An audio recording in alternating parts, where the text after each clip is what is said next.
Bueno, estamos en comunicación en un mundo de sensaciones con el ex canciller de Brasil, Celso Amorim. Celso, es un gusto tenerte acá con nosotros, primero eso. Gusto Y mío. bueno, muchas gracias. El histórico canciller de Lula, con todo lo que eso significa. Eh, y quería empezar sobre lo que está pasando hoy en Brasil en torno al coronavirus. Hay ya más de 1000 muertos en Brasil. La situación efectivamente es de la más complicada a nivel continental. ¿Cómo estás viviendo hoy lo que sucede en Brasil, en tu país, al cual obviamente eh, conoces mucho y tuviste eh, fuiste parte de la gestión de Luis Ignacio Lula da Silva y de la gestión del PT? Bueno, vivimos una situación surreal casi, ¿no? Porque hay una gravísima crisis, como todos, estamos en todos los países, y hay un ministro de la Salud y los gobernadores que quieren hacer una política y que lo hacen hasta cierto punto, pero hay el presidente que habla contra esa política y que por lo tanto no estimula que a la población tome las medidas que deben tomar de distancia social, de todo eso. Entonces, vivimos, digamos, dentro de esa crisis general que todo el mundo vive, vivimos una crisis particular. Bueno, ya teníamos una crisis, porque el gobierno Bolsonaro es una crisis permanente, ¿no? Él tiene una, digamos así, no voy a querer hablar de la memoria de Trotsky, porque sé que muchos le admiro mucho, pero es una especie de León Trotsky al revés, ¿no? Porque es no es una revolución permanente, pero una crisis permanente, que hay una crisis una semana que nos hace olvidar de la crisis de la semana anterior. Pero eso era hasta mes y medio atrás. Ahora no, ahora es una gran crisis, que es la crisis del coronavirus, y todo el tiempo, digamos, la duda de cuál va a ser el camino que va a tomar, si tiene poder, si no tiene poder, si quien tiene el poder son ya los militares, si no son, todo eso, sobre todo eso hay una gran confusión. Y naturalmente eso todo se refleja en una situación muy precaria de la salud, bueno, sin hablar como todo de la parte económica, de la necesidad de, de, de hacer apoyo a los más pobres. Hay medidas legislativas que ya fueron tomadas en el sentido quizá pequeña, pero en el sentido correcto, pero la aplicación está muy lenta también. Entonces estamos viviendo esas dos cosas muy fuertes, tres cosas, ¿no? Una crisis económica, una crisis política y una crisis sanitaria, y las tres juntas, ¿no? Todos, Acá, creo que todos los países de alguna manera tienen por lo menos dos juntas, pero nosotros tenemos tres. las tres juntas, claro. Acá en la Argentina se especuló mucho en las últimas semanas, 2 semanas, sobre el papel de Braganeto dentro del gobierno de Bolsonaro. Incluso hubo algunos periodistas que dijeron que era una especie de presidente operacional. ¿Cuál es tu definición de Braganeto y de lo que está pasando hoy? Bueno, dicen que es operacional porque Bolsonaro no es operacional, entonces es un presidente retórico.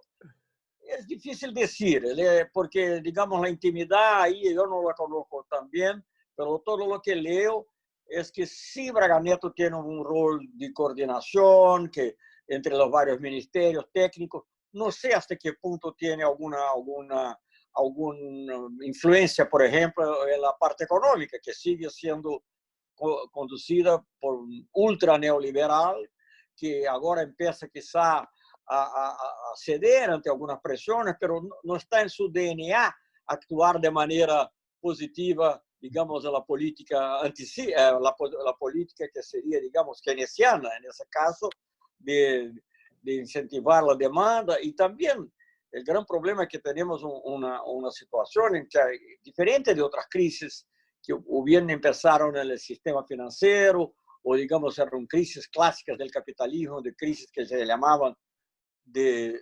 superproducción, que en realidad sería superoferta, o de subdemanda, lo que es lo mismo. Y ahora no, ahora hay una crisis de la demanda, naturalmente, porque la gente está perdiendo el empleo, pero también hay una crisis del lado de la oferta, ¿no? Porque como hay una limitación de las fábricas, de todo, también hay esa crisis. Entonces tenemos que ahí que actuar en los dos campos y lo que eso implica, digamos, una participación mucho más fuerte del Estado, y todo, digamos, el DNA del pensamiento ultra neoliberal va en el sentido contrario. Entonces, hasta 10 días, 15 días, aún había una propuesta para, o de 15, 10 días, creo menos, había una propuesta para poder disminuir los salarios, disminuir. Entonces, era el opuesto de lo que en realidad se necesita para hacer funcionar la economía. Pero yo diría que eso es grave, pero lo más grave, más inmediato, son las cosas de la salud, porque ya hay señales detectados, porque hoy se hace todo por acompañar los celulares, de todo, que hay un aflojamiento de la distancia social. Yo creo que en Brasil, es muy penoso decir eso, pero yo creo que vamos para un escenario, espero que no con los mismos números tan alarmantes, pero un escenario similar a los Estados Unidos. Similar. No ¿Cómo? idéntico, que está por varias condiciones, pero no sé, porque incluso yo no sé hasta qué punto eso ya penetró de manera fuerte en los barrios más pobres, las favelas, ¿no? Y a donde a donde incluso el aislamiento ya tiene limitaciones propias, la propia higiene también, las medidas de higiene también tienen, de limpieza tienen limitaciones. Pero hoy leí algunas cifras que me preocuparon un poco, aunque es curioso, porque como eso es una enfermedad y una pandemia que empezó por las clases media, media alta, incluso por los viajes y por todo eso, hay aún, cuando se ve el número de muertos, hay como unos 70 y pico por ciento de muertos que son blancos, y los otros son negros, o aquí en Brasil se dice pardo también, que es una cosa muy fea, perdón, el adjetivo que existe en mestizos, ¿no? Pero cuando se va el número el número de infectados, pero cuando se va el número de muertos, la proporción de los negros de pardos aumenta, lo que señala que son personas que están fragilizadas de salud y todo eso. Bueno, vamos a ver cómo eso va, pero es muy preocupante en todos los sentidos.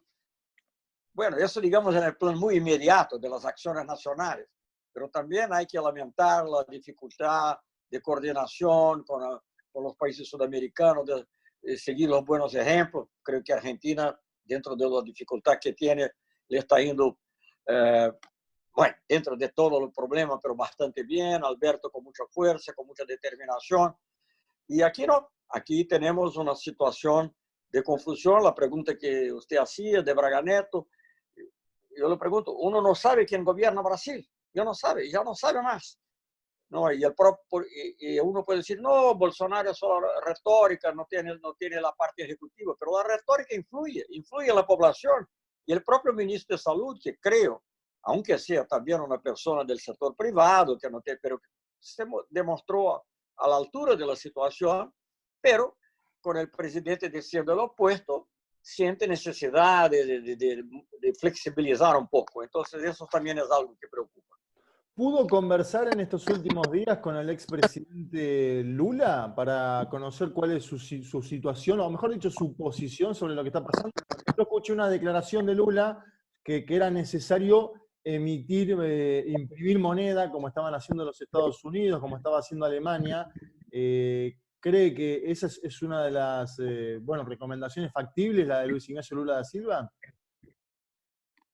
Sí, bueno, Lula está muy bien de salud, él desde que llegó está aislado ahí en São Paulo, yo estoy aquí en Río, pero nos hablamos algunas veces por teléfono, de otra manera, y ayer incluso participó en una reunión interesante del Grupo de Puebla.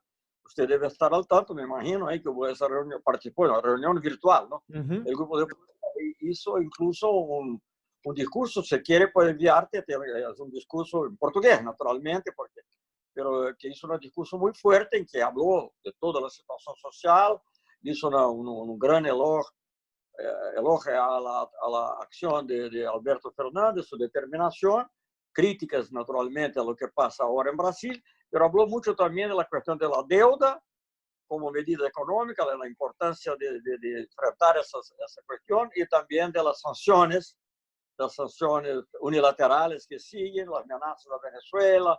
Entonces, más o menos eso, si te quiere, te envío después, puedes utilizar ahí de alguna forma. Bueno, sí, seguro. Y lo otro que te quería preguntar, por lo que me decías, Pero era... ha hablado varias veces es interesante porque, contrariamente, el presidente habla mucho así también para la población y habla mucho de la necesidad de preservar la vida, de evitar contactos. En la política, estuve en reunión de director, virtual también, todo, ¿no? Reunión virtual, directorio del partido, yo no estuve, pero digamos, ahí habló también de la necesidad de lo que tú decías, de la emisión de dinero, de moneda, para facilitar la... Porque eso incluso, economistas que son bastante conservadores, como en el caso de Meirelles, que en nuestro gobierno era del Banco Central semiautónomo en Brasil, pero en el gobierno Temer ha sido ministro de Economía. Y él ha dicho, no, en el momento no hay riesgo ninguno de inflación, no se habla de austeridad, tiene que poner la plata en movimiento. Eso es casi un consenso entre todos los economistas. Quizá un poco a la excepción del ministro de Economía, que en alguna cosa está cediendo, pero como yo decía antes, el problema como no está en su espíritu hacer el trabajo anticíclico keynesiano, tiene mucha resistencia. Siempre piensa en disminuir, como decimos nosotros, desonerar, disminuir la carga sobre las empresas, las grandes empresas, los sectores financieros. Hay transferencias que se están, creo, realizando por el sector financiero, pero tiene poca visión de la economía real y poca sensibilidad para cuestiones de empleo y de apoyo a las clases más bajas. En un momento mencionaste el caso de Estados Unidos como preocupante espejo de lo que podría llegar a pasar en Brasil. Y sos conocés muy bien la política internacional. Te quería consultar, ¿qué pensás que pasó en Estados Unidos que teniendo 3 meses de información de que la pandemia se venía, de que ya estaba en China, de que ya estaba en Europa, no la pudo contener? ¿Qué sucedió? ¿O qué está sucediendo? Trump, es cuestión de liderazgo. Trump, como Bolsonaro, está más preocupado con la política y la visión errada que podría evitar una recesión económica y que por lo tanto tenía que tratar eso como algo perfectamente controlable. Todas sus declaraciones iniciales son en ese sentido, incluso cuando aceptó más allá que sí tenía que haber restricciones, pero lo hizo de manera muy excitante. Y también, justamente con ese tipo de discurso, eso termina teniendo una influencia en las decisiones. No se equiparan de la manera que debían estar equipados. Y el sistema de salud de Estados Unidos es uno de los peores del mundo, ¿no? Es totalmente volcado para la parte privada, que no tiene planes, no tiene grandes dificultades. Y bueno, entonces la combinación de cosas hizo con que la cosa fuera explosiva en Estados Unidos, ¿no? Bueno, yo espero que en Brasil no llegue a tanto, no sé. Es difícil decir, pero cuando miro ahí 1.000 muertos ya, me preocupa muchísimo. Uno se preocupa con todo, ¿no? Se preocupa con sus amigos, se preocupa con sus parientes, consigo propio, y se preocupa naturalmente, sobre todo con el país y con la población más pobre, porque no hay aún un estudio claro de lo que está pasando efectivamente. Hay previsiones, ¿eh? Y las previsiones son las más graves posibles, porque por las razones que ya dificultad con el sistema de salud, que además problemas con higiene, no hay agua suficiente, agua no es limpia, no hay muchas personas que están en una casa que tiene 1 o 2 cómodos. Entonces, todo muy preocupante en eso. Y más una razón para haber empezado antes con las medidas de restricción. ¿Y usted cómo piensa que queda Bolsonaro? A ver, esto se está hablando mucho del aislamiento, y digo, más allá de los militares, esto de que los gobernadores le han soltado la mano y han dictado su propia cuarentena o aislamiento obligatorio. ¿Cómo le impacta a él con una personalidad que es tan avasallante? ¿Es ahora una persona caída en desgracia en estos días, Bolsonaro?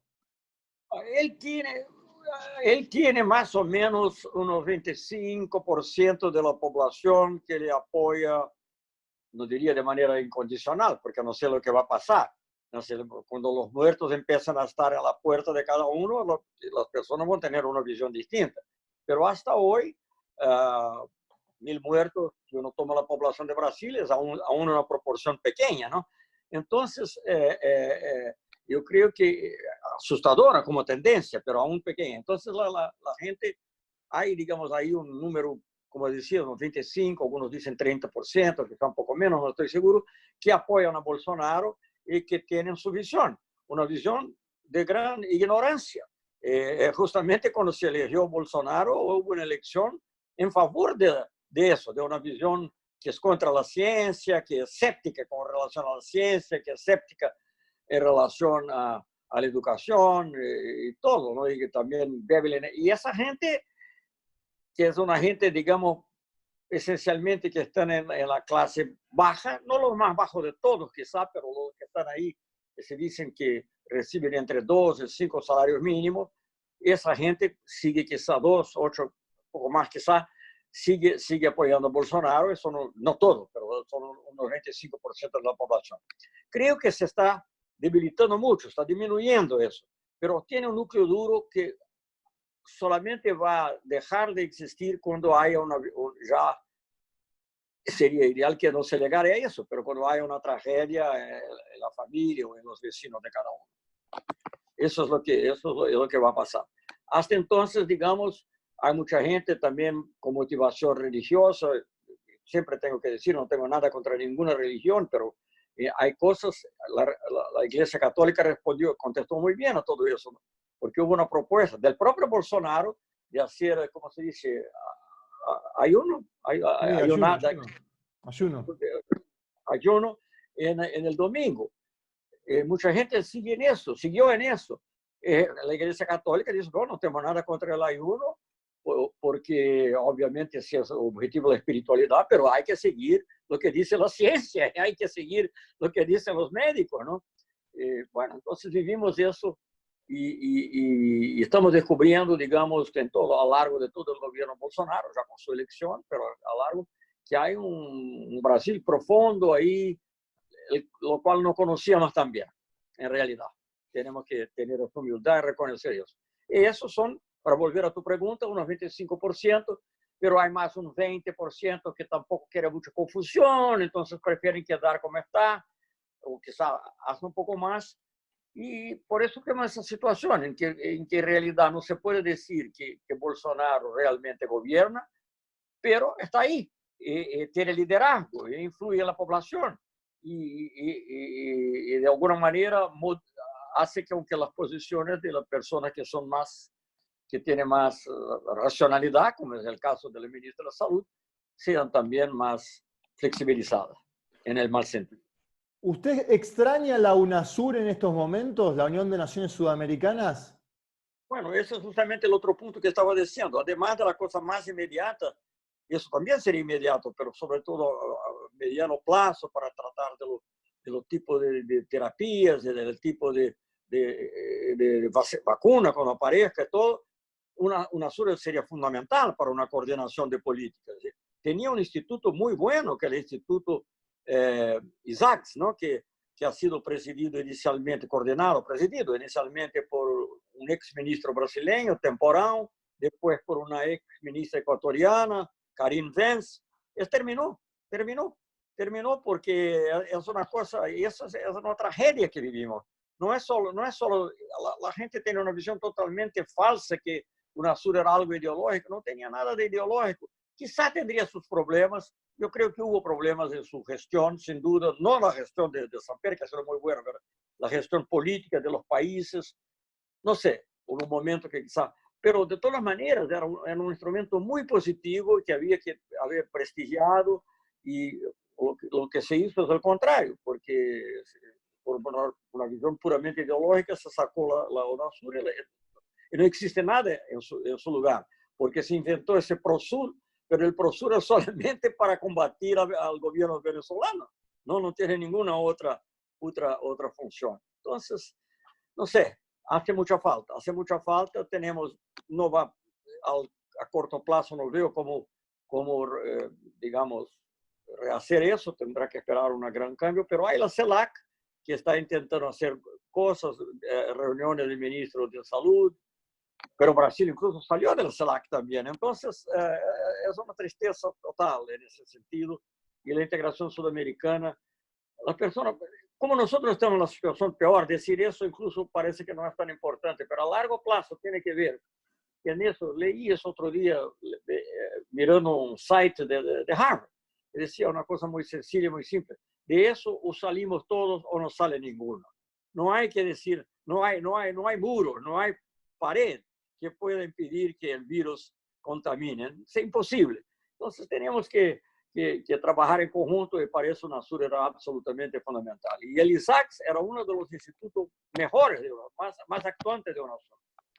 Hablaste un poco antes de Alberto Fernández. Te quería preguntar si lo ves como una especie de líder del progresismo continental en este momento donde hay muchos gobiernos conservadores en América Latina, posiblemente coordinando con Andrés Manuel en México, ¿no, Alberto Fernández? Y esto del Grupo de Puebla que comentabas. Sí, eso incluso yo en algún momento he utilizado la expresión que Buenos Aires y la Ciudad de México pueden ser el eje del bien, ¿no? Se hablaba mucho en el pasado del eje del mal, tenemos un eje del bien que puede ser muy importante para las regiones, por eso incluso hablé de la CELAC en ese momento, que es más realista, ¿no? Que creo que son distintos de UNASUR. UNASUR era una organización creada por tratado, entonces mucho más avanzada. CELAC es un mecanismo de coordinación, pero de todas maneras es importante. Tiene también los países del Caribe, que es importante para ellos, para nosotros. Entonces, creo que sí, Alberto tiene naturalmente un liderazgo muy grande, tiene presencia, ayer participó, hizo la abertura de la reunión del Grupo de Puebla, es una persona de gran firmeza de carácter y sin duda, pero necesita de alguien más para que tenga eso. Yo, para hablar la verdad, estaba con esperanza en evoluciones, por ejemplo, en Chile, con los movimientos populares, incluso Colombia también, pero el coronavirus mezcló ¿cómo se dice? Las cartas, ¿no? Total. Y, Sí, sí, mezcló las cartas de vuelta, ¿no? y con eso estamos todos confusos. Perdón. No, tranquilo. Vamos a ver cómo vamos a salir de eso. Y yo no sé, yo veo un futuro muy preocupante, obviamente con la parte sanitaria, pero también la probabilidad que haya algún tipo de convulsión social, no sé de qué, y que pueda haber la tentación de represión, lo que sería aún más trágico. Entonces veo todo eso con mucha preocupación. No sé, claro que uno habla en el mundo, con eso vamos ahí a superar el capitalismo financiero. No sé, yo creo que a largo plazo sí, pero ahí tenemos la famosa frase de Keynes, ¿no? A largo plazo Estamos estaremos todos todos muertos. muertos. A largo plazo estamos todos muertos. Bueno, Celso, lo último, un mensaje. Nos escuchan mucho nosotros, jóvenes latinoamericanos de diversos países. Algunos brasileros, algunos uruguayos, muchos argentinos. ¿Qué mensaje le darías a la juventud latinoamericana en este momento? Mensaje es de esperanza, pese a todo, ¿no? Porque tenemos mucha fuerza. Bueno, en Argentina ustedes probaron que sí es posible cambiar, que sí es posible volver a un gobierno progresista. Creo que muchos movimientos sociales en la región estaban también caminando en esa dirección, pese, digamos, a la ofensiva imperialista o del capitalismo financiero, que sé yo, con gobiernos de extrema derecha. Pero yo tengo confianza.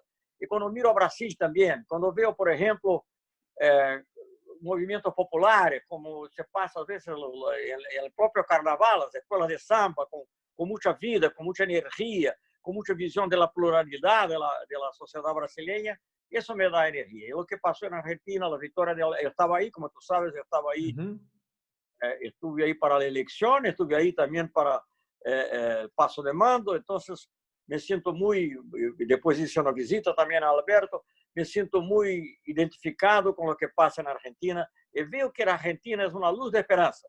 Claro que, vuelvo a decir, el coronavirus es algo que nadie podía esperar y va a ser difícil, va a ser una travesía, se dice en español, no sé, Sí, travesía. Una aventura, una travesía, ¿no? Una travesía. Larga travesía. caminada muy difícil, por una vía llena de obstáculos, llena de peligro, pero vamos a vencer. Siempre vencemos. A la humanidad, ustedes tienen también, además de un gran humanista que lanzó ahora una otra declaración, que es Pérez Esquivel. Le mando también mi saludo a todos los amigos argentinos que lo admiran mucho. Y vamos a vencer con un mundo más solidario, con un mundo en que no se piense solamente, porque todo eso en gran parte también tiene que ver con ese desprecio por el Estado, el desprecio por la Organización Mundial de Salud. Disculpe que estoy me extendiendo un poquito, pero es importante decir, hace uns 5 años yo participé de un panel creado por Ban Ki-moon, que era el secretario general de la ONU, sobre Ebola. Y se decía entonces que era necesario reforzar la capacidad de la OMS, reforzar los sistemas de salud, y se hizo lo contrario, ¿no? Sacó la plata de la OMS y ahora se critica porque no fue efectivo. No fue efectivo porque sacaron las condiciones. Entonces, eso todo creo que tiene que cambiar con una visión más solidaria de todo el planeta, más justicia social, menos capital financiero, algún capital financiero para conseguir existir, pero con más reglamento, menos desigualdad, que es lo que también afecta mucho a nuestra población, a nuestro pueblo. Bueno, muchísimas gracias, Celso, por esta nota, por esta entrevista y un saludo muy grande. Saludos, muchas gracias. A vos.